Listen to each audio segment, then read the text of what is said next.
Hey, kia ora koutou whānau. Welcome back to another edition of Big Hero News. Kia ora, Chewy. Kia ora, Pat. How are we doing? Are we ready for snowpocalypse?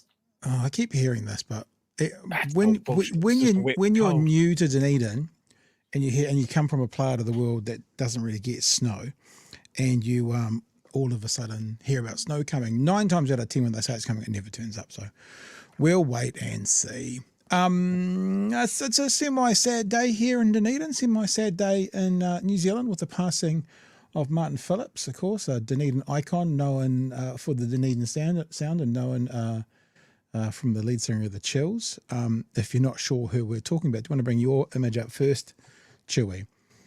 Julia Parnell made a documentary of him and the Chills in general. The triumph and tragedy of Martin Phillips. He basically was on death's door maybe a decade ago and came through it and passed. I guess it's over the weekend. We heard about it yesterday, didn't we? It's a real sad day. Did you see something about this being free? Yes. So this documentary, I'm going to put the link in the chat actually right now.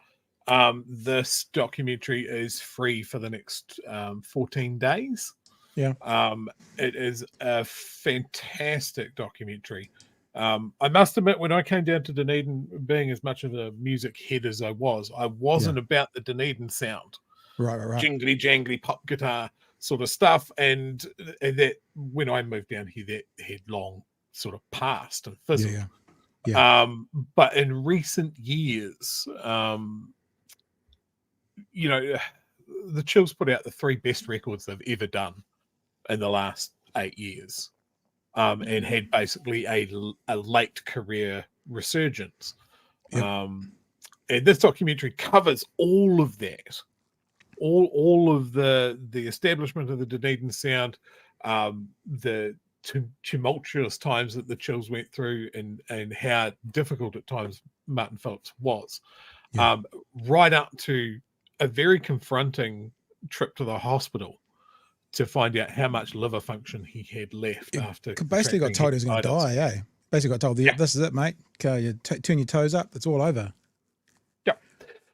But certainly in that late in life resurgence, I've seen the Chills play live here in Dunedin a couple of times.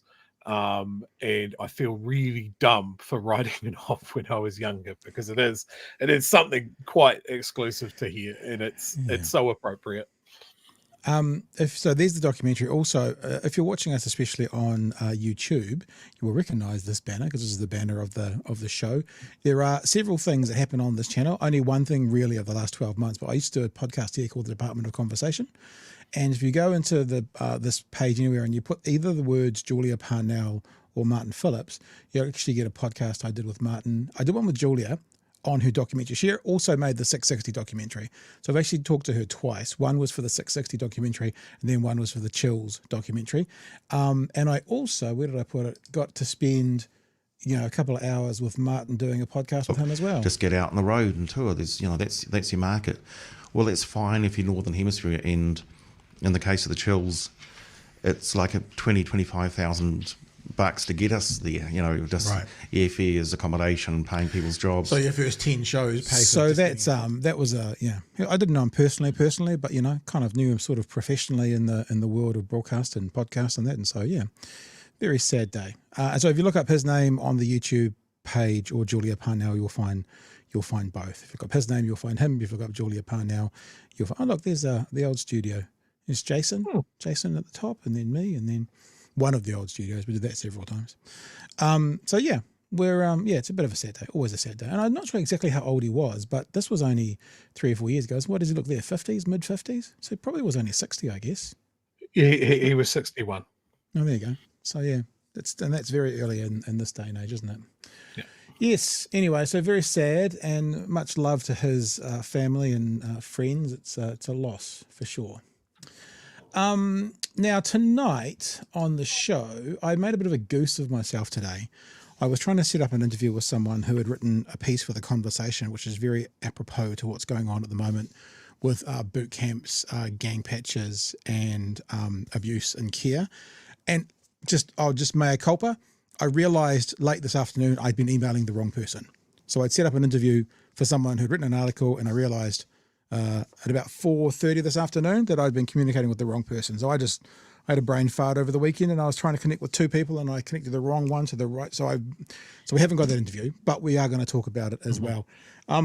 So lots to talk about there. We're going to be talking about boot camps. We're going to link it into the gang patch laws. We're going to link it into the abuse and care situation as well. Also over the weekend, the Greens have been talking about Darleen Tana and should they use the waka jump. The vibe coming from the members, not the MPs, but the members is kind of, yeah, probably, which surprises me, but we'll have a look at that a little bit as well. And also, it's, I know we don't heavily focus on American politics, but I guess when it's the biggest news stories in the world, we have to do it. And this thing with JD Vance at the moment, in fact, I forgot to bring up a tweet. JD Vance at the moment in America, and how I put up a poll in the weekend, and it was something like, who's more likely to cost their running mate an election as a VP? Is it going to be JD Vance, or was it Sarah Palin? Because that's the kind of vibes. Here it is here. So this is the poll I put up over the weekend. Who will be more damaging to a campaign for president as the ticket to VP selection, Sarah Palin or JD Vance? JD Vance, 82%, Sarah Palin, 18%. So, we might have an audience who might not remember a lot about Sarah Palin, but JD Vance is entering the realms of, when I say hilarity, I don't mean, he's hilarious. I mean, he is a joke and being laughed at like a joke that she couldn't reach without Tina Fey doing an impression of her. So he's done it by himself. Sarah Palin did it with the help of Saturday Night Live. And will anything ever come back from the start of this campaign? It's just fascinating. We'll go through a little bit of that as well. Do you want to add anything else, Chewie? I can see you've just brought up another image. Or the other big news from I guess the weekend, and again we're going to go from America back to Dunedin again. I like to keep it local. Much like day follows night, we were right again. Well, I was right again. New health commissioner in meetings about new Dunedin hospital cost blowout. Now, this is phenomenal. While Labor were in power, they were criticised quite roundly by National for potentially scaling back the hospital plans because of cost. Yeah, and they bashed Labor around the head with it right through to the election. There's a big campaign here in Dunedin that was, save our hospital and that sort of thing. Labor we're going to do it, and National we're going to commit to the funding. Now, of course, the problem that National were trying to solve at that point was that they weren't the government.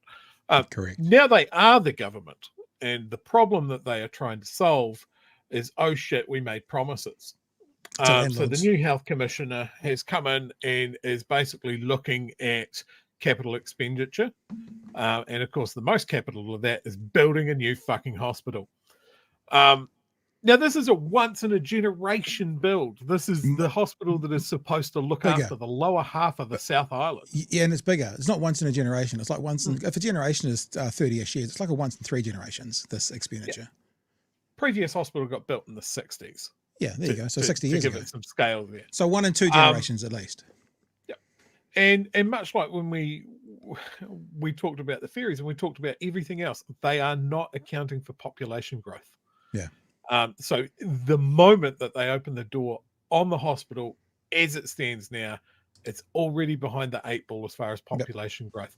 This is the hospital, if it's too complex to handle at Queenstown-based hospital or Southland Hospital, it comes to Dunedin. If Christchurch gets taken out by another fucking earthquake, it comes to Dunedin. but they are not seeing that. They are not seeing that core fact that we have talked about, is that infrastructure doesn't get cheaper. So rip the Band-Aid, build it, do it properly. You can't overspend on these sort of health assets, because, as you say, true. It's like if you're building your own house that you're going to live in your whole life. If you go for the best fittings and you over-engineer and it costs you an extra 10 or 15%, it's like if you're going to live here the whole life, you're easily going to outgrow that extra expenditure at the start and have a better house. It's the same theory. Like, easily outgrow the expenditure at the start and have a better hospital, not just for Dunedin people, but pretty much south of Christchurch. So, you know, it's probably square meterage, it's a quarter of the country, probably. And once again, it comes down to the fact. It comes back to the fact that Labor builds infrastructure and National doesn't. Yeah, even though National says they're big on infrastructure. Well, this is he's turning the spotlight on Nelson Hospital, Hawke's Bay, Tauranga, Palmerston North, Dunedin. I'm sure you're seeing a theme there. Yeah, it's not Auckland, it's not Wellington. You know, it's all these regional places because they'll just shuttle people around, which is really great when you're trying to heal and stay healthy. What'll be really interesting to see is we have in Dunedin is a very left-leaning voter bloc when it comes to an election, but it's pretty much a very right-leaning voter bloc when it comes to local body politics. You know, the mayors, other than the last one who was a Green Party member, the mayors are either being sort of centrist, centre-right or right. That's pretty typical for Dunedin. So now it's going to be interesting to see, because there's a right-wing lunatic in there at the moment. Now it's going to be interesting to see when this right-wing lunatic mayor has to go up against the right-wing government and say, what are you guys doing? Whereas if it was a liberal lefty in there, you know they'd be up for a fight. But when you're on their side of politics, but you got to push back against central body because you're the mayor here and you've got to fight the fight for us. It'll just be an interesting thing to observe. He was very vocal when it was Labor, saying that there was going to be possible cutbacks because we couldn't afford it and that sort of thing. Very, very vocal. Yeah. And then the moment he's in the hot seat, suddenly that spine goes all rubbery. And I think he sent an email that was like, if it's not too much trouble, if you just notice us down here, we'd very much like a hospital. Thank you very much. Sorry to bother you. It's remarkable, the change. Let me give you some good news for today, though. This is the best video I saw today. If you haven't seen it, you'll enjoy it. Have a look. Fucking love elephants.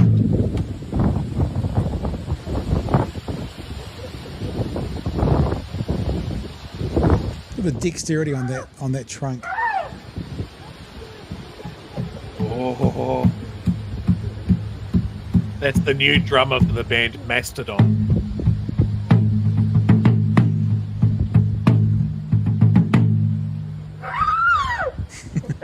I like it. I like it. Audio podcast listeners, you'd have to come and look at the pictures. There you go. I just thought that was adorable and I wanted to share it with you guys tonight. Couple of other things. Let's just get to this one here. Tomorrow night, Senator Torrance, who you guys well remember as, I can't remember the name of the drag queen character, is going to be joining us because Brian Tamaki has been served with papers, $2 million he's being sued for by drag queens, as he keeps saying. Now, the reason that Brian Tamaki has been served papers is because he is being accused of causing the business side of Senator Torrance's, expedition, whatever, company, to fall over. So because of his actions, she can no longer trade. So you would think, Chewy, in a live stream getting served papers, you wouldn't want to sort of confirm that you are the sole reason that their businesses have been shut down. I want to show you something right now. I've just been served by this man doing his job. Look how thick this is. Now, I'm going to let you know what this is. This is a serving by drag queens who are taking me to court and some of my church members, Destiny Church, and I want all of New Zealanders to share this and around the world. This is the document that they have served me for a high court, suing me and my church for $2 million. These are drag queens. Now, why are they suing me, taking me to the High Court? Why? In my church. Why? For $2 million. Because I shut their business down. Right. You know what their business was? So you would think, I mean, just quietly, you would think if you're Mr. Tamaki's lawyers and you're being sued because you have shut someone's business down and caused them not to be able to trade anymore, the last thing you'd want to do on a live stream, perhaps, is admit you're the sole reason that you shut their businesses down. So, you know, I'm just saying, just putting it out there that maybe that's not the best thing. Now, the reason I'm showing that is Sunita's going to join us tomorrow night live at 9 p.m. So if you want to hear from Sunita as to what's going on, where they're at and what's happening, then come back tomorrow night at 9 p.m. and Sunita will be with us. I think that's kind of it, Chewy, for me. That clip really showed off what an excellent public speaker Tamaki is. Really able to string some words together on the fly. I know that, you know, we can, and then the other thing we're going to do tonight, Chewy, is we're going to play some of the themes that have been entered. Okay. Oh, fucking A. We're not going to tell you who they're by or what they are. I've already kind of decided what's going to happen. I think me and Chewy will narrow it down to 3, 4, 5 that we like, and then we'll do a bit of a poll. Now, the poll won't be the final answer. It'll be a percentage. You know how like when you do voting for NZ Idol, like the judges make up a third of the votes and the viewers make up a third of the votes, and then, I don't know, the animals make up a third of the votes. So we'll put them out there on Thursday, probably in their entirety, because you've got till Wednesday to get your themes in. So we'll have a look. Won't do all of them tonight. We'll do a few of them tonight and do a few of them tomorrow night. And then that leaves a space for a few more on Wednesday night, should anyone else want to enter. All right. Good show. Gotta get my notes ready. So Karen Chhour, that's not the right spot. You know, it's F and day. I've got all 3 of my clips ready, but I haven't got the right time set up. Karen Chhour was on News Talk ZB in the weekend, and she was talking about boot camps. Now, there's a lot of, I'm going to give it an approximation. It's about there, 4:45. The style. It is quite a sorry. There was a lot of talk controversial about would policy. These things be. Okay, keeps playing. Sorry, guys. Would these actually be fit for purpose? Would they be? Would they work? Is there research behind them? What's going on with these boot camps? So Karen Chhour on News Talk ZB over the weekend asking about what's the evidence? What does the evidence say, Minister Chhour? Karen, there has been some concern raised around the effectiveness of this style. It is quite a controversial policy for some people.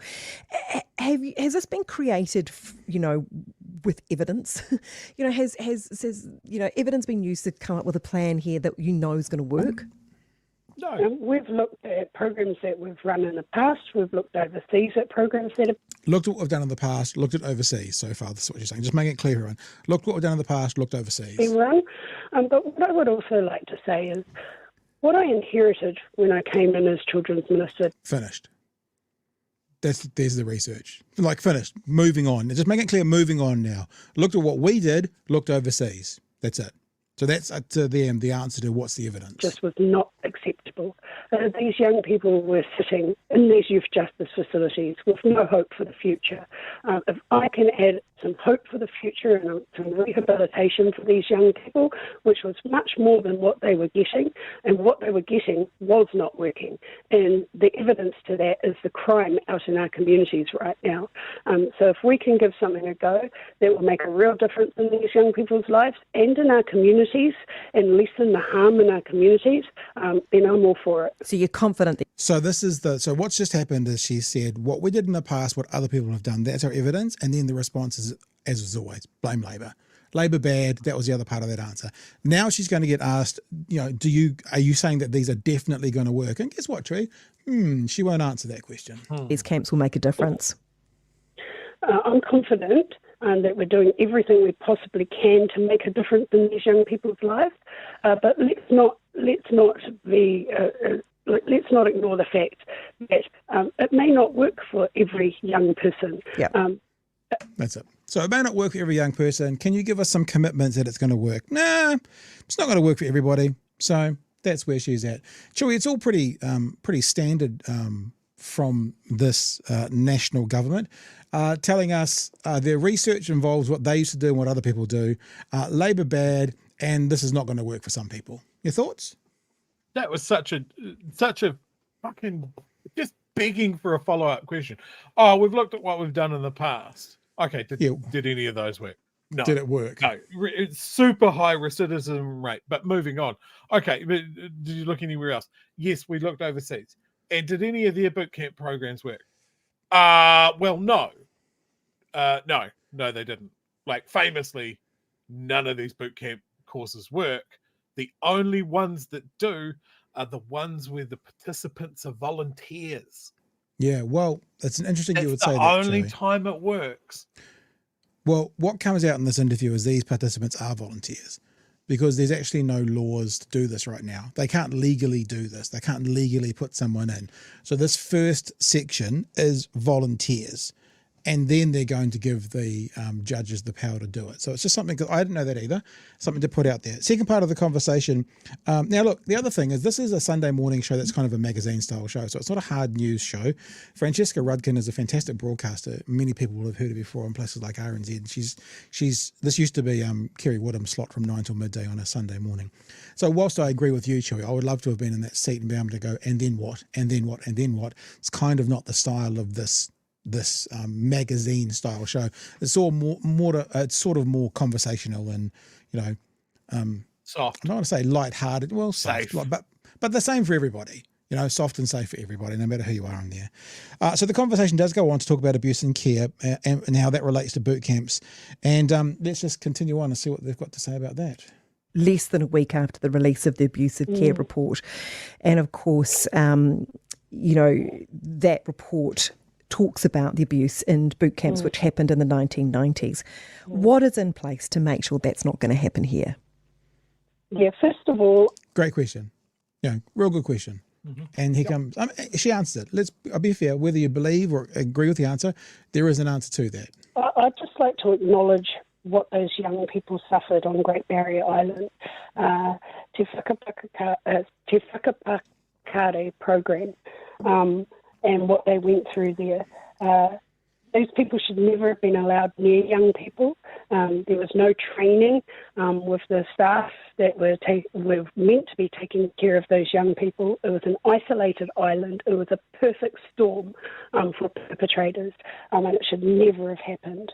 What I can say is that we have put in place a program where young people will have access to help if anything is untoward happening, and my expectation is that it will be dealt with quickly, and those young people will be believed, and those young people will not be treated the way that those young people on Great Barrier Island were.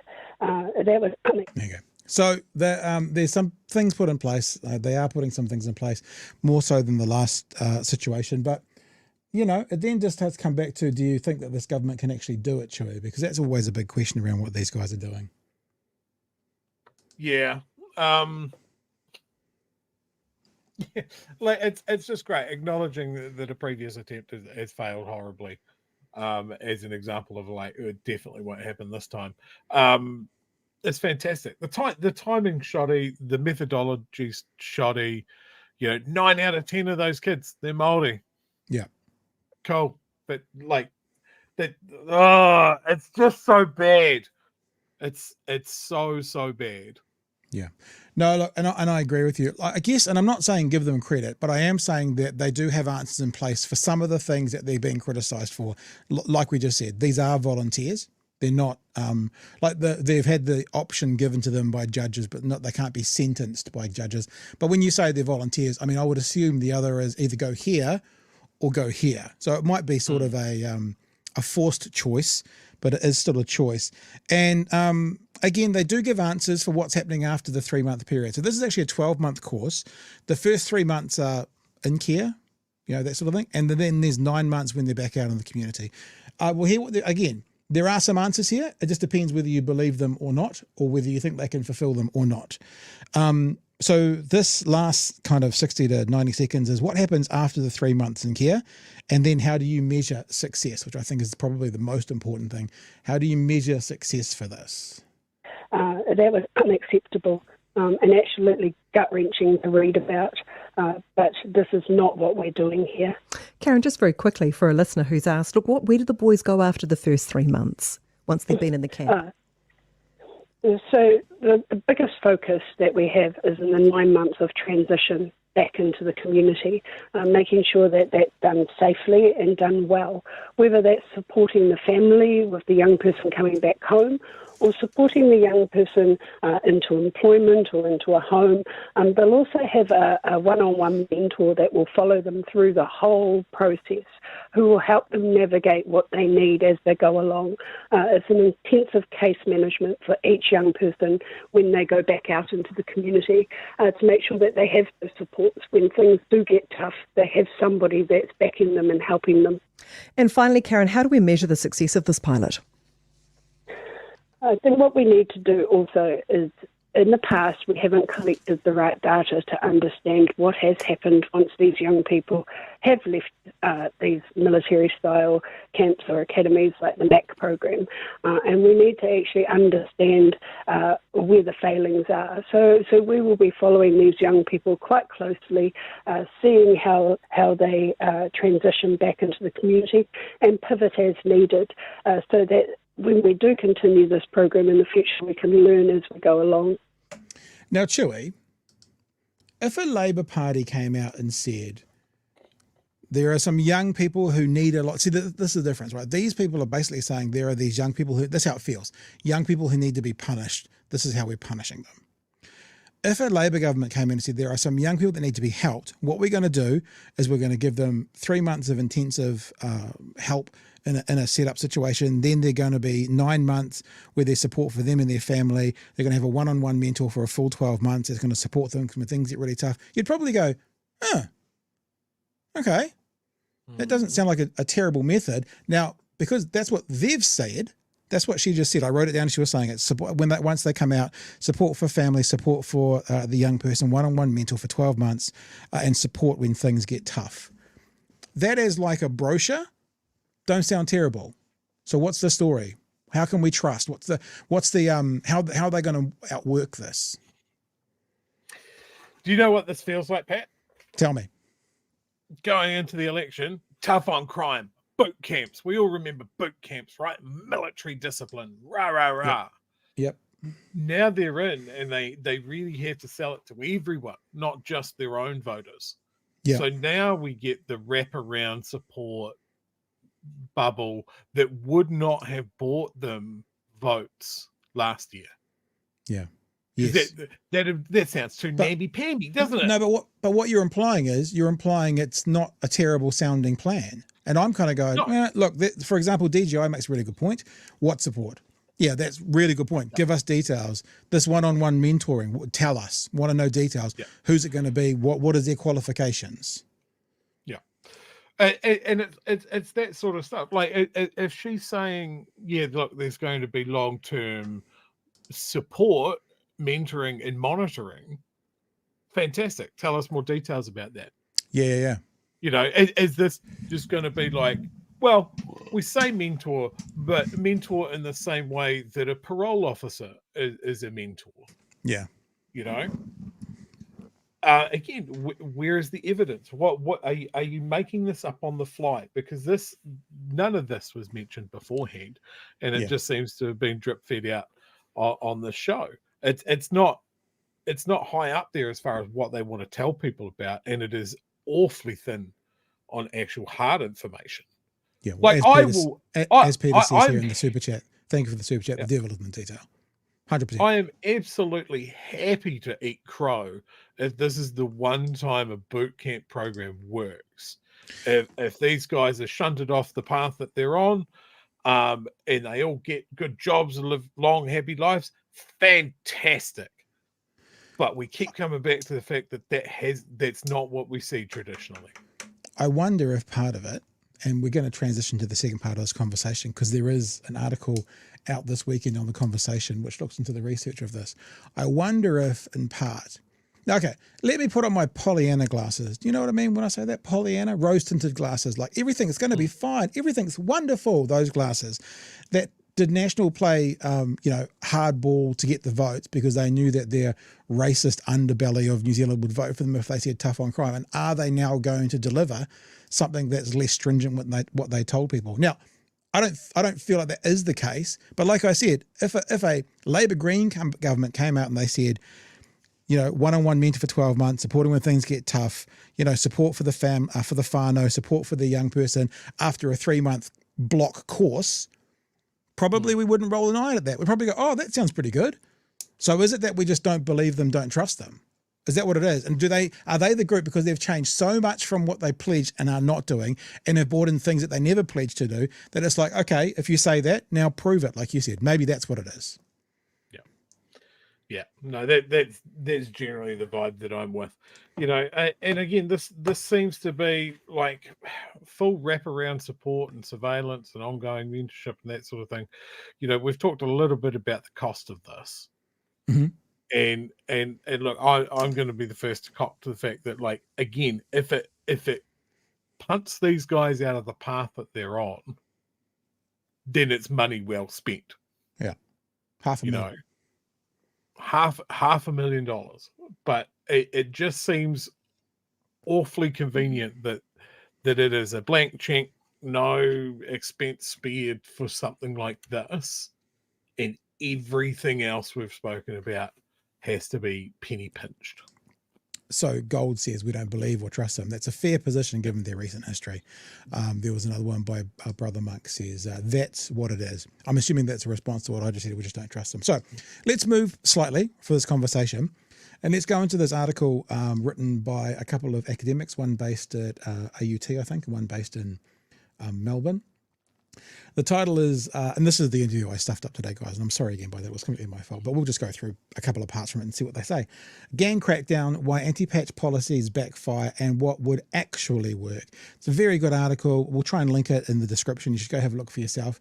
And this just actually, the reason I wondered that question out loud was because this is the part I've highlighted in the start of this. Joey says, taxpayers may approve of such additional government spending if the policies work. And this is talking about being hard on crime, right? But the research evidence suggests these costly anti-gang measures may well have the opposite of the desired effect. Now, this is talking about gang patches, but if you think about this from a 16-year-old in a boot camp, right, and being labelled a criminal, that kind of thing. An Australian gang law expert, Mark Locksh, has noted there is, quote, there is no conclusive data that gang-busting legislation reduces gang-related crime. Some suggest such measures may simply push criminal activity further underground. Under the heading, How Anti-Gang Policies Backfire, as one Norwegian study recently found, criminal justice involvement increases rather than decreases criminal behaviour, right? So the more involvement that a person has with the criminal justice system, the more it increases criminal behaviour. That's what the data says. And now think about the boot camps, right? I'll read it again. As one Norwegian study recently found, criminal justice involvement increases rather than decreases criminal behaviour. The study surveyed individuals at high risk of offending, right? You hear high risk offenders, that's what we've been hearing, over a period of 30 years. 30 years. There's a longitudinal study for you. One group was exposed to frequent police contact while the other was not. The former group, that's the one exposed to frequent police contact, reported committing more crimes than the latter. The researchers concluded contact with police, quote, labels, end quote, individuals as criminals, who then act accordingly to that label. Simply put, frequent police contact can mean more crimes being committed. More crimes also mean more people being victimized. Right, so let that sink in. Now, are these boot camps going to be more contact with police, with the justice system, with that side of the world? Are these kids being labelled criminals? Does that therefore mean, as the research would show, they're going to therefore act out as criminals? And when you ask Karen Chhour on News Talk ZB, what evidence do you have to do this with? And she goes, oh, what we used to do and what they do in Australia. And you've got a 30-year longitudinal study that you could go to if you wanted to. Under the title, What Expert Knowledge Can Offer, the article says this: gang members, their whānau and organisations, oh yeah, you'll like this one, Joey, that provide social support for so-called hard-to-reach communities. Anyone remember there's a little group called Hard to Reach? Know who runs that? Hard-to-reach communities have extensive experience with previous government gang policies. These non-academic experts know what works, fails, and backfires, but their vast institutional knowledge continues to be ignored or dismissed by policymakers. Now, there's a paragraph here that I'll read out that I haven't highlighted. It says this. See if you notice any of these names, Joey. Among them are Harry Tam, Angie Wilkinson, and Joanna Wilkinson from HTR, Hard to Reach, Research and Consulting, a social support provider focused on community-led solutions. They explain how gangs originally formed in response to structural racism in post-war New Zealand, as outlined in this week's Royal Commission Abuse and Care report. What they're saying is every time Mr. Luxon says, why would I talk to Harry Tam? This is the answer. Because I'll read it again, shall I? Gang members, their whānau and organisations that provide social support for so-called hard-to-reach communities have extensive experience with previous government gang policies. These non-academic experts, like Harry Tam, Mr. Luxon, who you refuse to interact with, know what works, fails, and backfires. So, when you go onto a television show and someone says, would you talk to Harry Tam? And you go, why would I talk to him? Because these non-academic experts know what works. I've got one more little bit, Chewy. I know you're kind of fizzing to get in there, but let's just do this last bit. I think I've got one more little bit. Oh, it's the very end here. So this is under the heading Evidence as the Basis of Policy. We argue, the authors, the current anti-gang policies will not reduce crime, but they are likely to further alienate hard-to-reach communities. Policies informed by evidence and expert knowledge will not only result in better understanding of gangs and the patch, they would also be more effective in protecting the interests of the public in general. So I know that we were talking about Karen Chhour in the boot camps, but I wanted to bring that in as well, because you can see if these kids are being labelled as serious offenders, if they're being labelled as criminals, and if they're having more interactions with the justice system, the research would show they're going to offend more, not less, Chewy. There you go, sir. Yeah. Have a crack. Yeah. Like, there are so many long-term studies that show, like, I'm not surprised by that Norwegian study at all. Like, if you feel like law enforcement, or I guess, the government or the machine of government is constantly on you, why would you buy into what they want you to do? Like, just from a human point of view. Like, if someone tries to force you to do something, your natural human response is to dig your heels in and go, no, you want me to be part of this society that doesn't see value in me? Fuck you, I'm not going to. And that's where the gangs came from. The gangs started with organizations just like what we're talking about now. Kids in care, kids in state care, kids that were taken away from their parents because they were unruly, or their parents weren't up to snuff, according to the state. Yeah. And that's where the gangs come from. We've just had this huge Crown inquiry into what went on there till 1999, and then, as we know, everything stopped and it was all better now. Everything's fine now. And yet again, we've got a government that is going back to the trough, the same old stagnant, piss-filled trough for ideas that haven't worked in the past. But this time we will. This time we've listened. This time we've looked at a different country, not any of the Scandinavian countries. The other ones where we agree with the tough on crime rhetoric, like the Australians are being with gangs and stuff like that. Those guys haven't solved their problem. Like, it's always there. If someone's out there that has solved this problem and has a happy, coherent society because of it, why don't we look at that? No, we'll look at the UK, we'll look at Australia, and we'll look at the US, all famously fucked when it comes to crime and punishment, especially with youth, especially with Indigenous populations. Doesn't make any sense. We keep fucking doing it. And it's all because at an individual level, people sort of go all fucking return to monkey and go, a bad person need punished. And that's the immediate thing. Yes, people need consequences and that sort of thing. But at the bigger side of things, you can go, well, hang on, why has this happened? You know, yes, this kid is going to have some consequences for fucking whatever he did. But why is he like this? Yeah. And how can we stop the next generation? We need to break the wheel. And that is something I'm sure Harry would agree with me on this. That once they're in there and they're broken and they get out and they have kids and they have broken families, and then we just do it again and we do it again and we do it again. And I kind of think that Karen Chhour knows this. I kind of think she's there.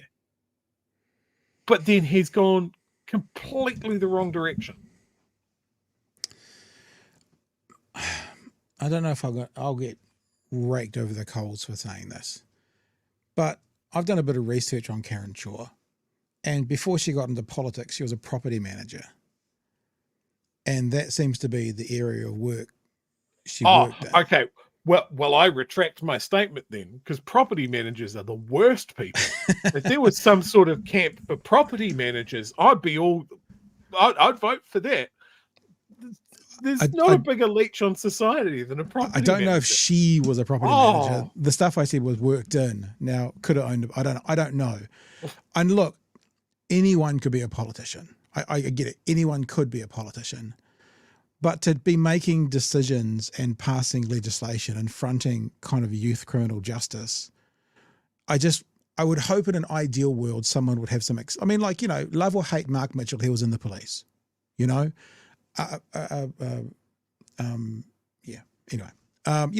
Melissa Lee apparently was in media before she got kicked out. But you know what I'm saying? And I just wonder how much of it is going. And yeah, I'm probably, shaming her in some way. But if it was anyone, I'd say it. I'm just wondering to go from working in the property management space to be a 1-year politician, and then the 1 term, and then the next term you're a minister with. I just wonder, and I wonder two things. Wonder what that means, either if she's being left to do these things herself, how much control she's got, or if she's just basically doing what others above her and stuff are telling her to do and just going along with it. I'm wondering out loud. I know some of you are going to think that's awful for me to wonder out loud, but it just, I would like to have qualified people who are making decisions based on, the direction of this country. You know what I'm saying? Maybe she is. Maybe I'm wrong. Maybe I'm unfair. But it does make me, every time I hear her speak and watch her, I just kind of go, what's the background here? What's the experience here? Well, I mean, that's a good point. When we're talking about other things, right? Like, say we were talking about emission standards and climate change and that sort of thing. And the deflection for that is like, look, I know this stuff. I was a farmer. Yeah. Right? That's the most tenuous of links, but that seems to be a pretty effective, get the fuck out of my face with your evidence. I'm a farmer. I understand climate change, and it doesn't exist. But yet, when we get into something like this, kids in care, breaking the wheel, and that sort of thing, we don't get a politician that is even close to understanding that. And I would be fine with it if someone came in and said, hey, look, I don't have any experience of this, but you know what I am going to do? I'm going to listen to people on the front line that deal with this every day. Yeah. That is my job. Like, I don't think a politician necessarily has to be someone that comes from that industry. It's helpful at times, but if you're not that person, can you at least listen? Do you actively want to help people? And I don't know. Some of the things that Karen says, she's going to these facilities. She's got eyeballs. Like I assume she's talking to these kids in these residential homes and that sort of thing. Is it sinking through? Like Erica Stanford's comments after the Royal Inquiry, where she was obviously emotionally affected by some of the stuff that she read. Yeah. You know, so you've got that far. You've acknowledged that this is fucking horrible and it happened to a real person and it happened because they were trapped in that machinery. Right, cool. Park that. Look out what your government is doing now is that they're putting people into that machinery again. Can you link those two thoughts together? Can you see the risk there? And is it a case of like risk management where we just make sure that the people that lock these kids up don't beat and rape them every now and then? I don't know. Just do a touch base every 3 months and see if it's still happening. Or do you see that that's an unsolvable problem? When you like that famous experiment where they split a class into inmates and guards. Okay. And they just left them to you know the study. I forget the name of the study. No, I don't know off the top of my head. I thought we were going to say the one where they said that people with brown eyes there's a very famous one. People with brown eyes now had the moral high ground, and very quickly the ones with brown eyes became superior. I mean, that's a good example. Yeah. That's a good example because there's lots of experiments like this. The Stanford prison experiment. Thank you, Peter. That was on the tip of my tongue. Yeah, they did the study in a university. You guys are inmates. You guys are guards. Cool. Just work it out. And what it ended up with was the guards abusing the shit out of people. Yeah. You know, they out of their fellow classmates, they abused the shit out of them, and that's the thing. You set up that adversarial position. You know, it's something the police need to be aware of. It's something that prison guards need to be aware of. All of that sort of thing. But that is what happens. You know, my partner was involved in residential youth homes and just didn't have. She couldn't do it. Too empathetic. Yeah. And it chewed her up and she couldn't do it anymore. And so the people that can maintain in that system, they're not empathetic. They can lock that part of themselves away. You know, and so that's the interaction that these kids are going to have. Yeah, or they are empathetic with really healthy boundaries, like uber healthy boundaries. But because I know some good people who work in those areas as well, and they're just very safe and healthy boundaries. But I hear what you're saying. It's probably not the norm. They're probably the exception rather than the norm. Mr. Arvids, as we're talking about Karen Chhour's previous life, just wanted to. I never knew this, but apparently Luxon used to be the CEO of Air New Zealand. So I've learned something tonight. Oh. I don't know. So is that why he's the minister of all things that have wings? Yes. Now let's just get to some of these super chats and then move on. I'm not sure quite what Vikash is trying to say. Read this article from 2017. Look at what Winston said, and then again, I can't send the article through super chats. BigHeroNews@gmail.com, Vikash, and you didn't need to give us $10 for the super chats for that, but we appreciate the super chats. Tawhiri says they don't have evidence. They're evidence. I see what you did there. Hey. But it's a wordplay. Tawhiri for the super chat $2. Thank you. Also says Nat's climate policy will give us Dunedin. Did it again. Tawhiri. Dunedin. Dunedin even. King of the puns tonight. All right. Yeah,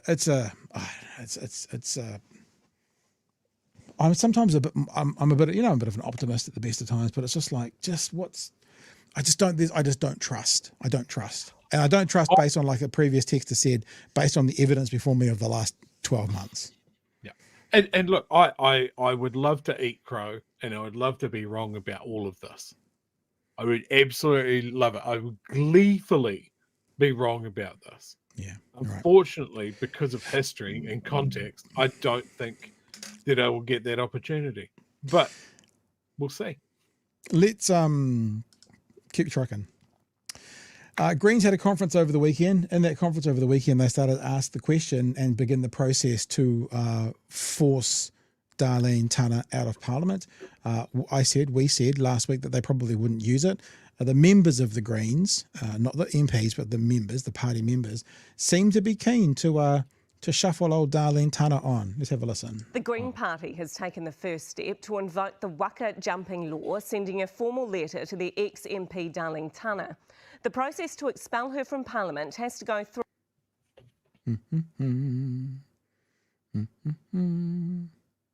Oh, spinnies. Circle of death. We'll just do this, This will be where they've changed the story and they've taken that video off. We'll just go from the start. Here we go. The Green Party has taken the first step to invoke the waka jumping law, sending a formal letter to the ex-MP Darleen Tana. The process to expel her from Parliament has to go through several more stages, and Green Party members will decide whether to press ahead at a special general meeting in a month's time. One of those things you always say, Chhour, they're the most democratic group, aren't they? So you remember from wherever in the country, you go along to the AGM and you vote. What other party does that? I would suspect none. Political editor Mikey Sherman has the latest. Green Party members brainstorming candidate selection processes, timely given they've had 2 former MPs fall from grace. Let me be really clear. This sucks. This is not a situation that I think any one of us or our party wanted to be confronted with. Today, the party took the first step in the waka jumping process, writing to Darleen Tana, putting her on notice and giving her 21 days to respond. Given Darleen Tana's lack of engagement to date, do you really expect her to respond? The ball's in their court. The now independent MPs moved in alongside Te Pāti Māori, raising eyebrows with the Greens. I don't know if Tiana? Yeah, I've had a chat. We sit right next to them as well. Not awkward at all. I mean, she was sitting right behind them, so I was like, So you leaned over and you're like, hey. Pretty much. And if I can just kind of underscore that point, we're not focused and we don't really care about the musical chairs. So do the members want to waka jump Darleen Tana? Probably yes. I'm a bit ambivalent. Personally, yes. We will not be taking further and the final step of writing to the Speaker to trigger the party hopping provisions unless we have the clear backing of our party to do so. The Greens have said over and over this weekend they are a party forged in fire, and while they've spent the majority of the year in the political pressure cooker, it's clear the members are resilient and Chloe Swarbrick is absolutely focused. Luxon and his government want us to stay distracted while he opens the way for mining CEOs to put our native species at risk and pollute our rivers. She's even galvanising the Greens to take it to Labour. We need to recognise that no political party is entitled to anything. It feels like we could overtake the Labour Party or at least rival the Labour Party. Interesting. Greens fire it up and coming out fighting. Mikey Sherman, One News.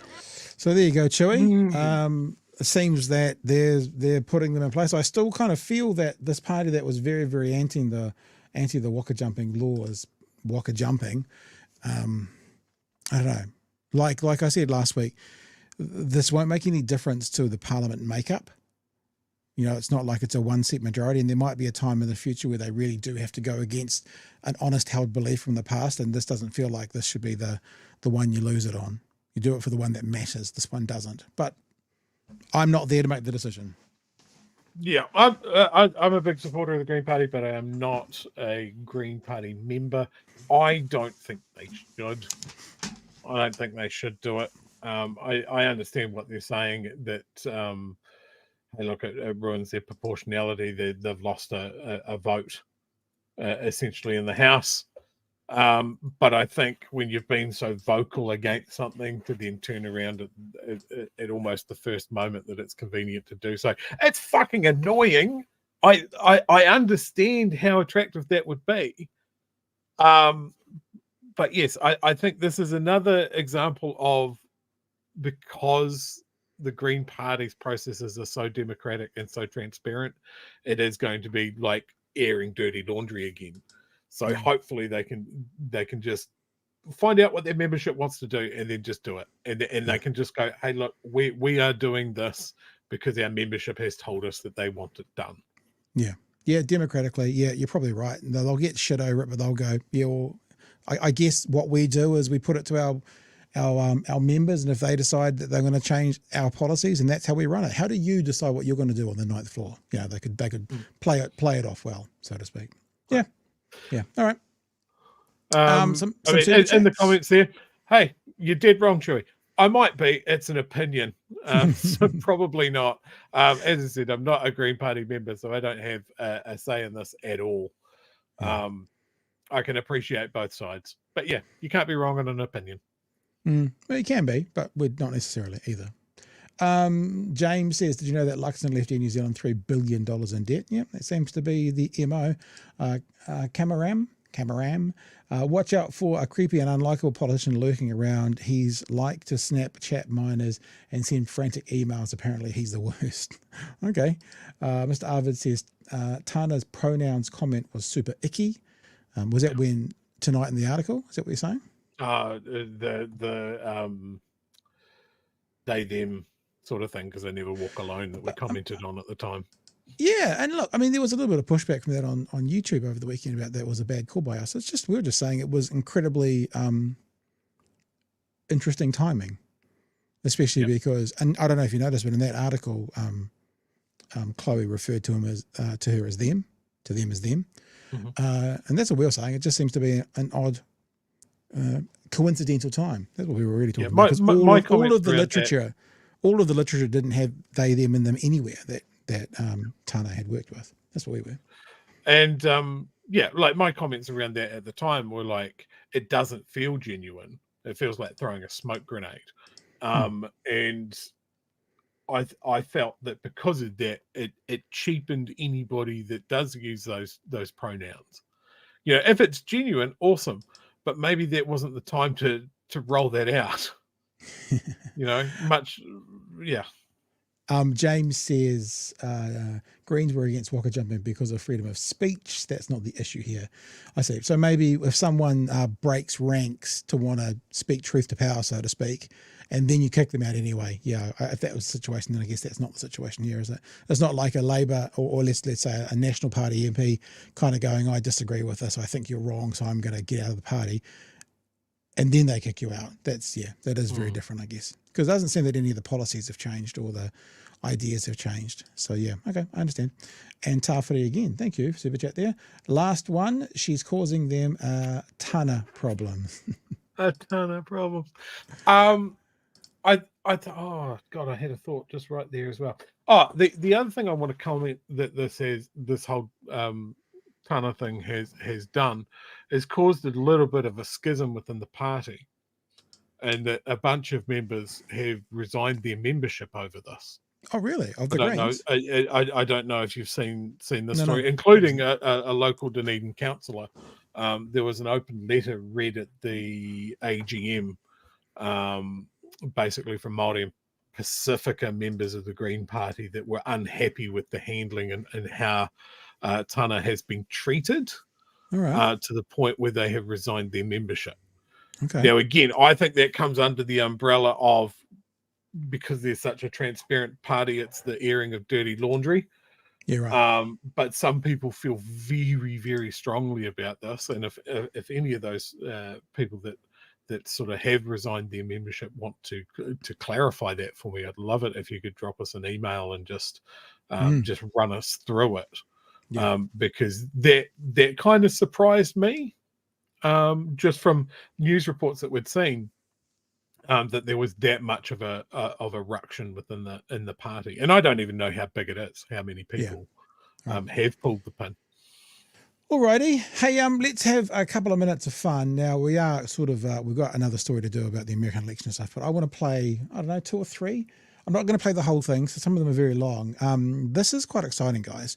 We put this idea out there that maybe we could get one of you lovely people to design us a new theme tune for the end of the show and for the beginning of the show. And we've had, I don't know, 12 tracks come in maybe. Might not be quite that high. Yeah, it's been really interesting. So why don't we just spend 5 minutes now playing 2 or 3 of them, and then we'll play 2 or 3 of them tomorrow night, and then 2 or 3 of them on Wednesday night, or you can just get yours in before that and we'll make sure they get played. And then what we'll do is maybe on Thursday, or maybe if I'm honest, maybe over the weekend, I'll put up the maybe top 5 that me and Chewy like, because obviously it's got to resonate with us, and some kind of poll or some kind of way that you can vote on them, and then you can go and have a listen and tell us your thoughts about them.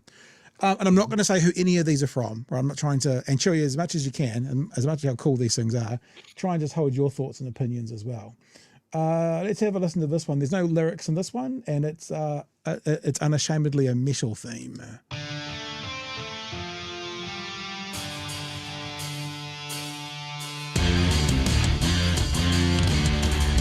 Ooh. Yeah, you can feel it as an intro song, eh? That's a bit stanky. I like it. I thought this sounds like, it reminded me of Real Time with Bill Maher. It's got that vibe about it. Oh, yeah.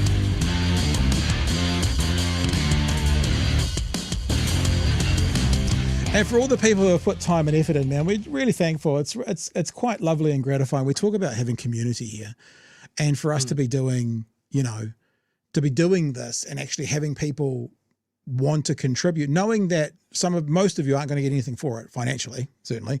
It's just a lot of fun. How about this one? Well, this has got words to it, so we might have to give it a good 45 seconds. Have a listen.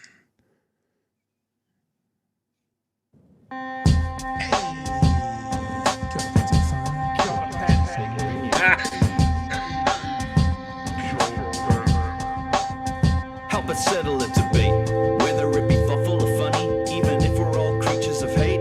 It's a fine line that we're walking together. For better, push aside the temptation to berate.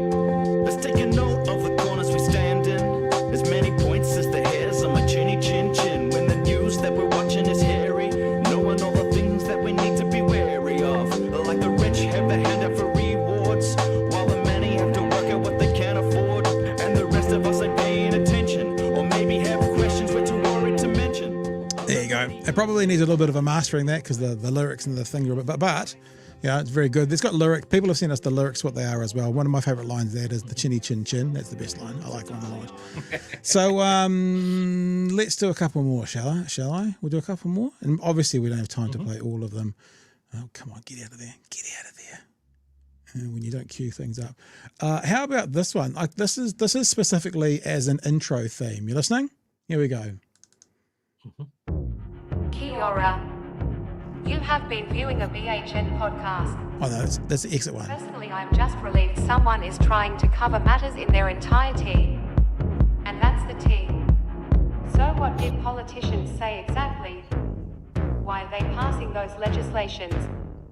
Who is really going to benefit from all of this? And why? And why? And why? When you need to tune in, tune on to. So there you go. That's pretty dope. I like that one.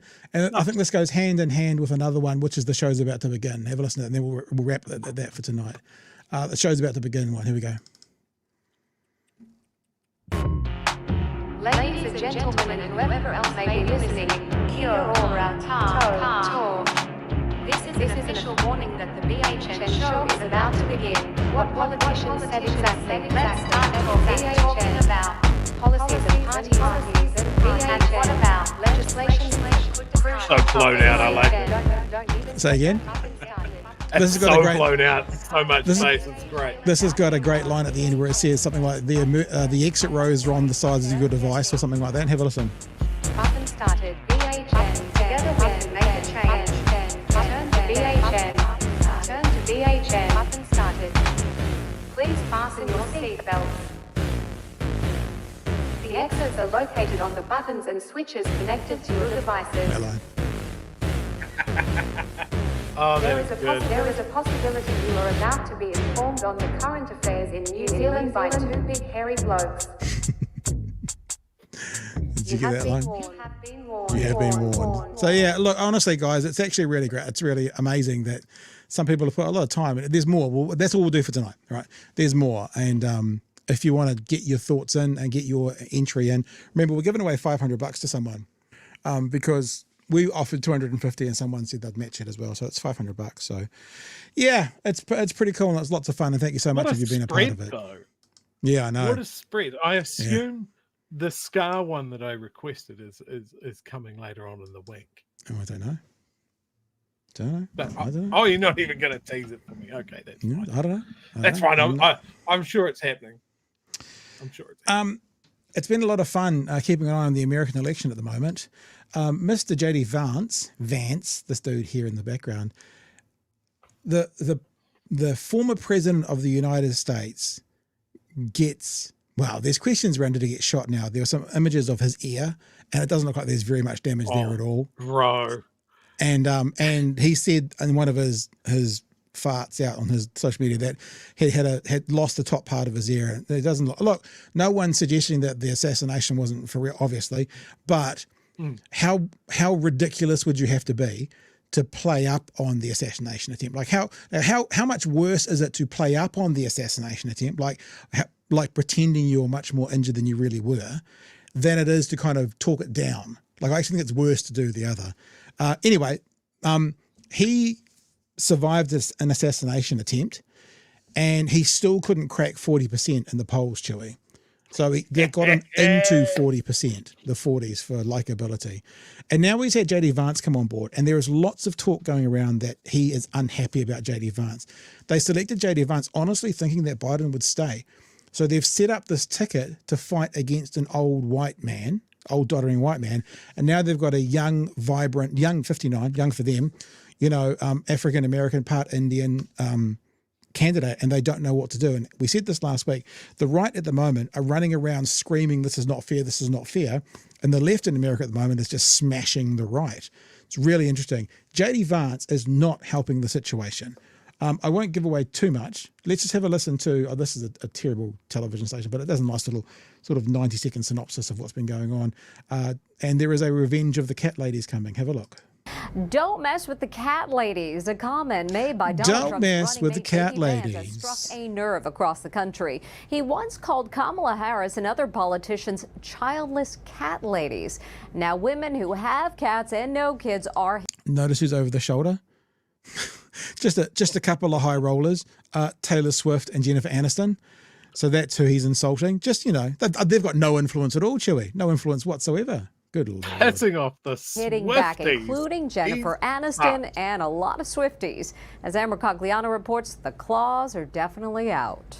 Republican Veep candidate J.D. Vance is igniting a firestorm for once calling citizens without children childless cat ladies. We're effectively run in this country via the Democrats, via our corporate oligarchs, by a bunch of childless cat ladies who are miserable at their own lives and the choices that they've made, and so they want to make the rest of the country miserable too. If you look at Kamala Harris, Pete Buttigieg, AOC, the entire future of the Democrats is controlled by people without children. Vance made the comments in 2021 when Tucker Carlson was a Fox News personality. The video has just resurfaced.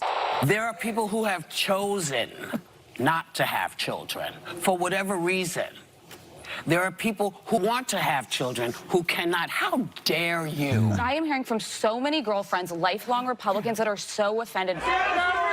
Even Jennifer Aniston is offended in a rare political state. Jennifer Aniston doesn't get involved in politics. That's the other thing to be aware of, how sort of rare this is to her 50 million followers. And she posted, I truly can't believe that this is coming from a potential VP of the United States. The 55-year-old actress, who has been open about her past struggles with fertility, spoke directly to Vance. I pray that your daughter is fortunate enough to bear children of her own one day. So yes, when you piss off the Swifties and Jennifer Aniston in one fell swoop, it's trouble. So what many places have done is they've started to go and do the childless cat lady power list. And they have on here people like Chelsea Handler and people like Taylor Swift, literally on the person of the year with a cat. I notice they don't mention in here Enya. They've got lots of musicians in there like Doja Cat, Carly Rae Jepsen. I was going to say Oprah as well. I don't think Oprah's got daughters or children, I should say. And so it's just got from bad to worse. And then he tried to clean it up by doubling down, and it worked out fine, didn't it? Perfectly. One of the people in this clip makes it a very good point, and this is what I was trying to get to earlier, is that he is weird. And there are a lot of people calling him weird at the moment, and it's quite a good tactic because he is weird. He's a bit weird, and now you have to think about this person. Look, Trump won't be alive at the end of the next term, I predict, purely because of his natural attrition, nothing else. So you're looking at the person who could possibly be the president of the United States of America offending a huge portion of the female vote who could be president. Adding more fuel to the fire tonight, doubling down on his remarks about childless cat ladies. Obviously, it was a sarcastic comment. I've got nothing against cats. I've got nothing against dogs. I've got one dog at home, and I love him, Megan. But look, this is not, people are focusing so much on the sarcasm and not on the substance of what I actually said. And the substance of what I said, Megan, I'm sorry, it's true. It is true that we become anti-family. It is true that the left has become anti-child. Joanna Coles joins the table. She's the Chief Content Officer at the Daily Beast. Joanna, welcome. Childless cat ladies, and that cleanup, I mean, what did you make of it? Where do we begin with J.D. Vance? I do think there is a moment now. I mean, the internet is so full of memes about him. Everybody is laughing at him. I actually wonder if he's now, if we can have the conversation, is he the Sarah Palin of this campaign? It's very difficult to get back from the levels of humour now being created about him. And this, the Democrats' response that he's weird, he is weird, and that only works if someone's weird. If I say you're weird or you're weird, it doesn't, well, you're a little weird, but it doesn't really work. It works with him because he's a little strange. He's a little off. Yeah. And I think it's sort of fascinating. Okay. And his doubling down on it is crazy. There you go. Chewy, I've got a couple more things to play, but I'd love to give you a crack as we're going along. There's still more to come, like what he has also said, and also him liking to pleasure himself with a couch, and all sorts of other things still to come. But you can offer something first, sir. Oh my God! He is the gift that keeps on giving, J.D. Vance.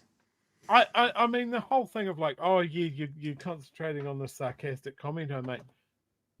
Dude, you're running for vice president. Every comment you make is going to get like pulled to bits and look from every single angle. That's one of the things. But if you go out there swinging at women that can't have children, women that don't want children, and that's a huge amount of people. I don't think you really realize how many people that is. Yeah, and the message that it sends to people as well is the only way that your opinion, woman, has any substance is if you're a vessel for another person. There's more to come. There is absolutely more to come on that. Like more to come in this bit. Yep. What, you earn your voting rights by giving birth? Is that on the ticket? Wow, I'll give you some more. It is. I'll give you, not quite. Not quite. But let's have a look at this as well. So what's with that rumor that J.D. Vance had sex with a couch? So if you look up that, what I'll do right now is I'll just put J.D. Vance couch. Like honestly, the stories going around at the moment are just couches, love hearts couches, just everywhere. And the thing is, it's not true. But it kind of doesn't matter. But I guess they're playing the games that the Republicans are playing. It doesn't matter if it's true or not. It's worked enough to make him look even more foolish.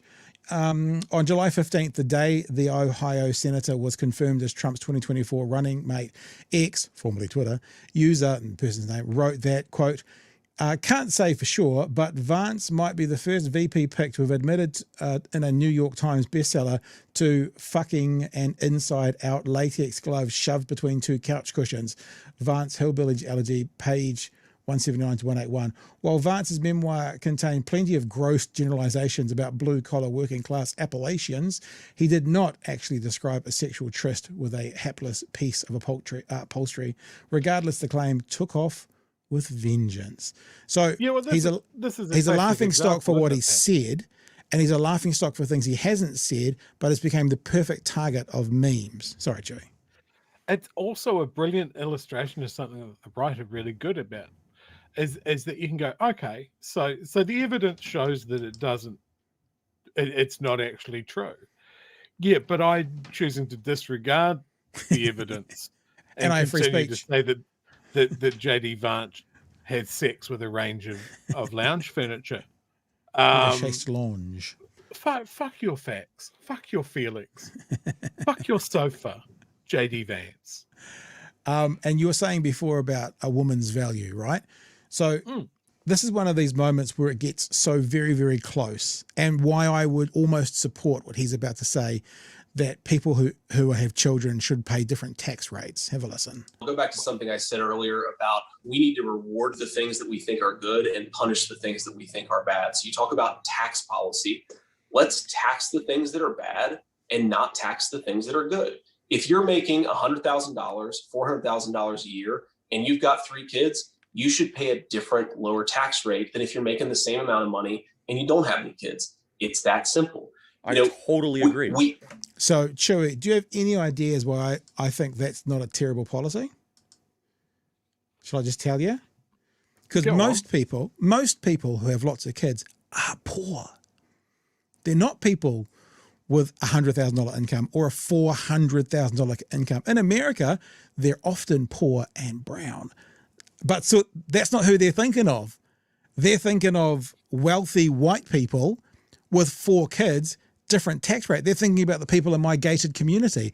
They're not thinking about the people in South Central Los Angeles who may be a solo mum with 4 kids. But if you're going to do it, that's actually, so you're saying that those people should actually be treated better. You know, if you actually now look at this policy and move forward with it, I guarantee you, if you had a look at the number of people who had multiple kids, the average number of kids, poor, and in America, probably Black and Latino would be the highest group of people with the most kids. So yes, let's tax them less. I like that idea, Chewy. That's a really good point, is that these dudes only think about the people that they know, their circle, their echo chamber.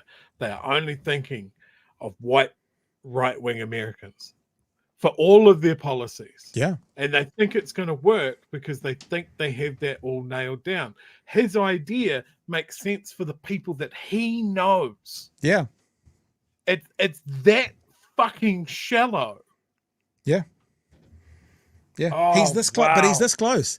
He's this close to the people, and this is a horrible term, and I apologize, but it's what the Republicans would say.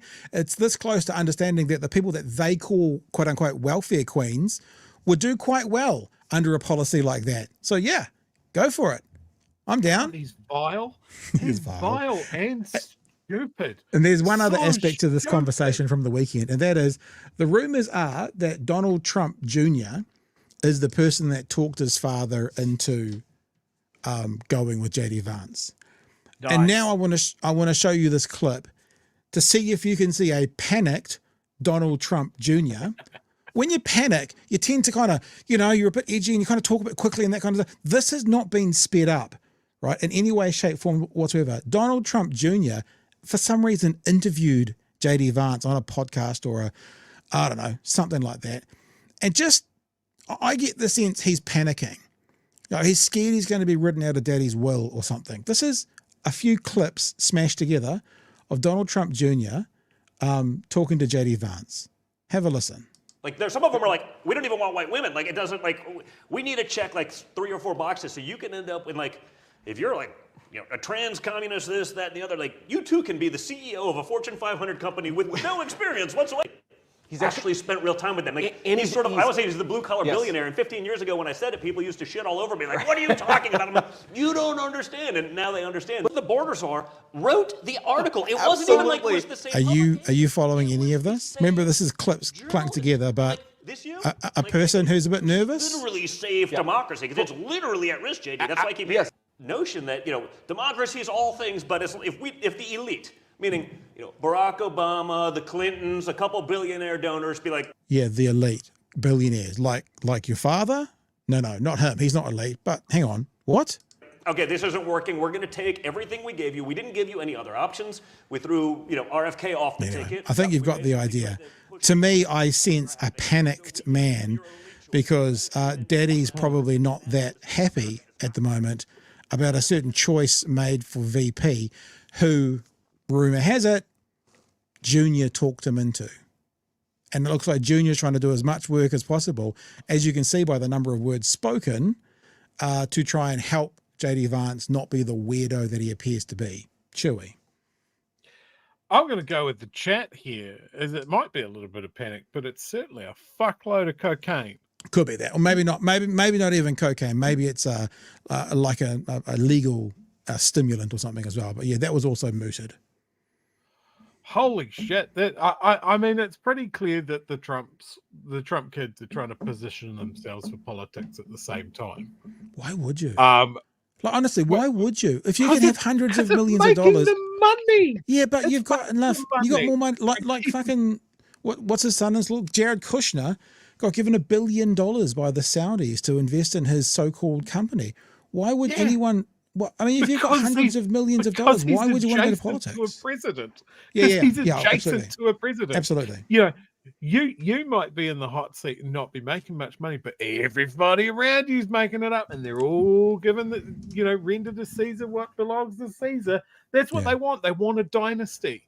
America loves a political dynasty, and the Trump thinks that they're next. I can't understand why anyone would want to be it. He's going to have a crack at it. Ivanka's going to have a crack at it.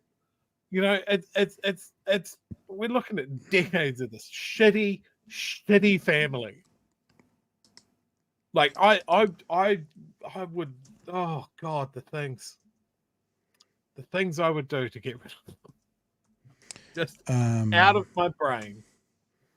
There was a T-shirt that I saw. It was Jordan Klepper going to one of his rallies, and there was a T-shirt and it had that exact thing on it. It even went down to Barron. It had like Barron 2052 or whatever it was. Like even Barron was included in the T-shirt. And then Jordan Klepper pointed out very quickly that they were all only one term. He said, "Joe, you only got them for one term because it was like Trump 2024, and then it was like such and such 2028, and then it was like such and such 20, and it's like he'd made a mistake, which is not to be unexpected." So, there you go. It probably won't happen, but I want Barron to get out. I want Trump him Jr. to go. I want Barron to just free himself of this family and, I don't know, do something rad. I was going to say normal, but not normal. Just not what his rest of the family does. If he just disowned them and went and surfed a beach in Bali for the rest of his life, I would rate him for that. Do you know that probably won't happen? He's 6'7". Yeah, he's enormous. He's enormous. It was fascinating. It was fascinating to see him just towering over. I wonder where those genes come from. Obviously, Trump's not the father. Well, Trump says he's tall. Yeah, I think he means round. So anyway, there's a few chats here that we want to get to. Peter's for $2. Thank you, sir. Here's $2 for the virtual buskers guitar case. Kooky apologizes. Thank you for the super chat.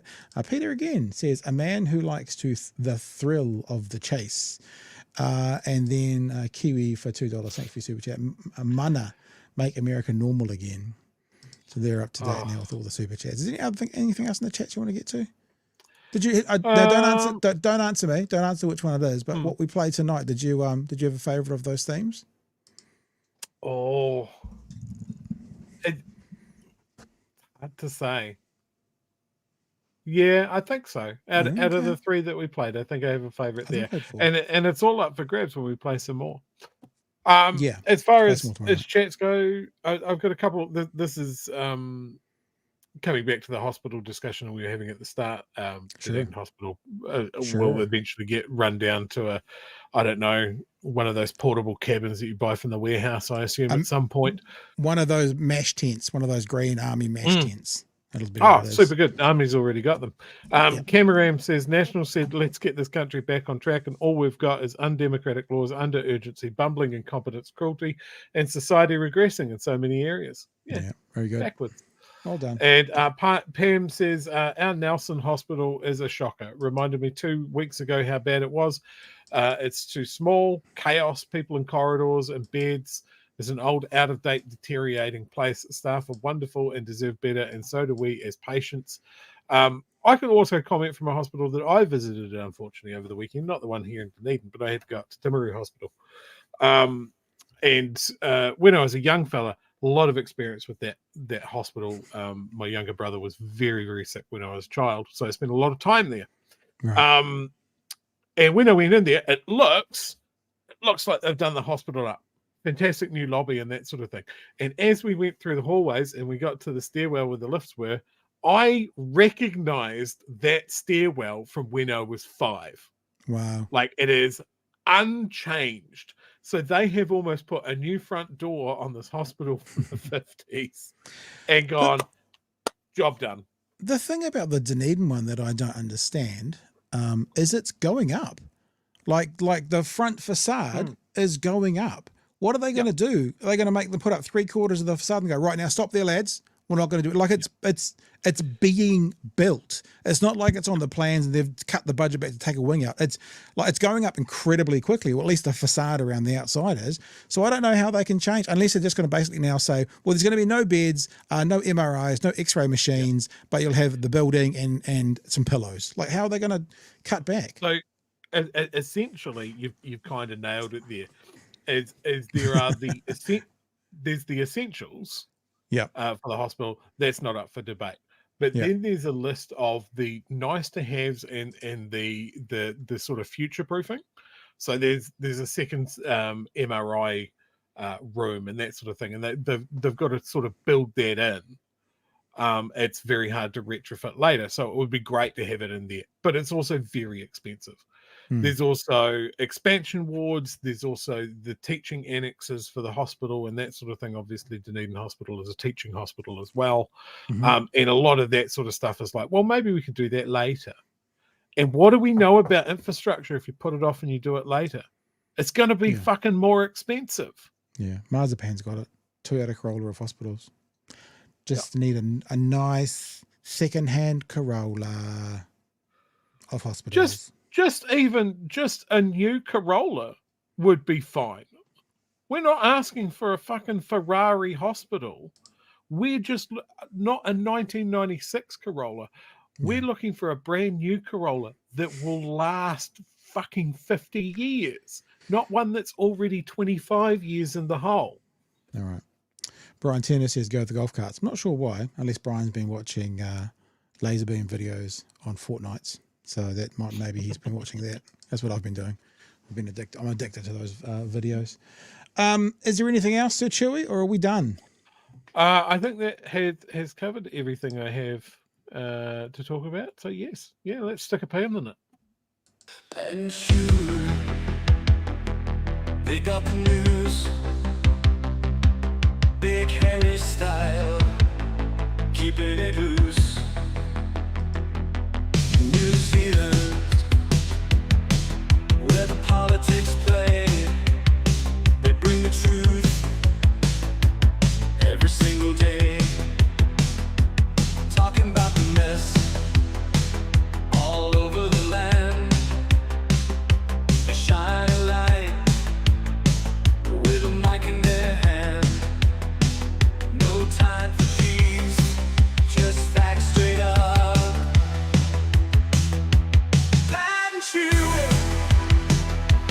Never backing up. From the Cape to Bluff, no place too far. They expose the truth and raise the bar. Politicians tremble at their mighty voice.